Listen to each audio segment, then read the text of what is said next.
Hi guys, welcome to my channel. और आज की वीडियो में हम फैक्ट्री डिज़ाइन पैटर्न के बारे में पढ़ने वाले हैं। तो फैक्ट्री डिज़ाइन पैटर्न को जानने से पहले हमारे को फैक्ट्री वर्ड का मीनिंग जानना ज़रूरी है कि हम कंप्यूटर की भाषा में, ऑब्जेक्ट ओरिएंटेड प्रोग्रामिंग की भाषा में फैक्ट्री से हम क्या समझते हैं। सो हम फैक्ट्री को एज एन ऑब्जेक्ट बोल सकते हैं कि हमारा जो फैक्ट्री है वो ऑब्जेक्ट है। और ये ऑब्जेक्ट क्या करता है, ये ऑब्जेक्ट हमारा और ऑब्जेक्ट्स को क्रिएट करने के काम आता है। और जो ये ऑब्जेक्ट फैक्ट्री ऑब्जेक्ट क्रिएट करता है ना, ये क्लाइंट से उसका लॉजिक छुपा के रखता है। सपोज फैक्ट्री ऑब्जेक्ट ने एक ऑब्जेक्ट बनाया, ठीक है, तो वो बताएगा नहीं क्लाइंट को कि उस ऑब्जेक्ट को बनाने के लिए उसने क्या लॉजिक यूज़ करा है। तो ऐसे हमारा जो फैक्ट्री ऑब्जेक्ट है वो हमारा और ऑब्जेक्ट्स क्रिएट करने के काम आता है। और इस पूरे डिज़ाइन पैटर्न को ही हम फैक्ट्री पैटर्न कहते हैं। अब एग्जाम्पल से समझते हैं। सपोज एक व्हीकल क्लास है मेरे पास, ठीक है। व्हीकल हमारे बहुत सारे हो सकते हैं, टू व्हीलर्स हो सकते हैं, कार्स हो सकती है, ट्रक्स हो सकते हैं, एक्सेट्रा बहुत सारे व्हीकल्स होते हैं। अब मेरे पास एक क्लाइंट है, उसकी डिमांड है कि मुझे कार चाहिए।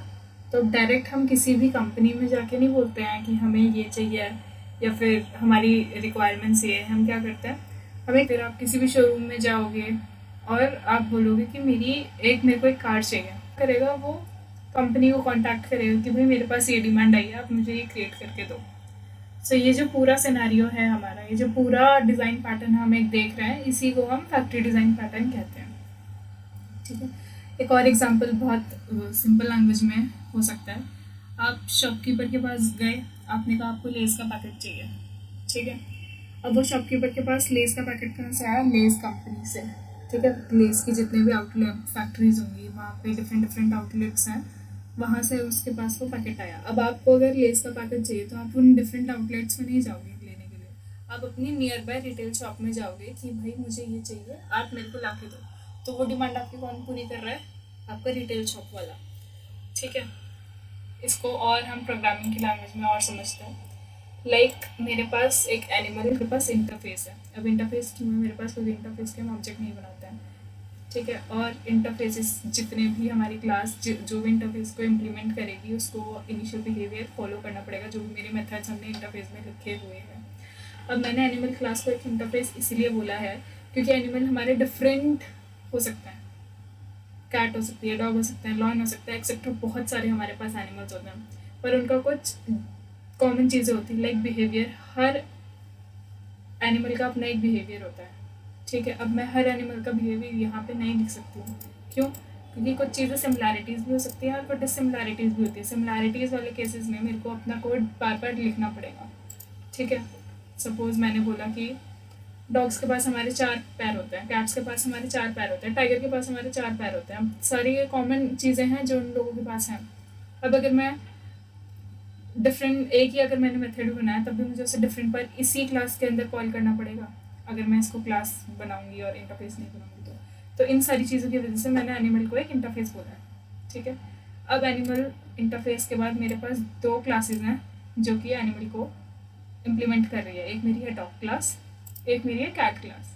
अब इंटरफेस का हमारा रूल होता है, जितने भी मेथड्स हमने इंटरफेस में लिखे हुए हैं तो उसके सब क्लासेस को वो सारे मेथड्स अपने आप को ओवरराइड करने पड़ते हैं, ठीक है। तो मैंने बिहेवियर में डॉग क्लास के बोला कि dogs loves cat and cats loves rats. और इनका अलग से भी मैंने एक मेथड बनाया कि cats to mew and dogs bark, ठीक है।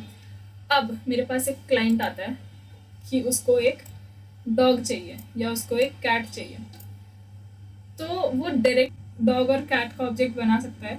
पर उससे क्या होगा, हमारे प्रोग्राम में टाइट कपलिंग आएगी, जो कि बिल्कुल भी एडवाइजेबल नहीं होती है। आप किसी भी सॉफ्टवेयर को बनाते हो, आपको एक लो कपलिंग की ज़रूरत होती है। कपलिंग मतलब कोई भी 2 कंपोनेंट्स आपके इंडिपेंडेंट होने चाहिए। अगर मैं किसी चीज़ में चेंज करूँ, किसी एक कंपोनेंट में चेंज करूँ, तो उसका फ़र्क मेरे दूसरे कंपोनेंट में नहीं आना चाहिए।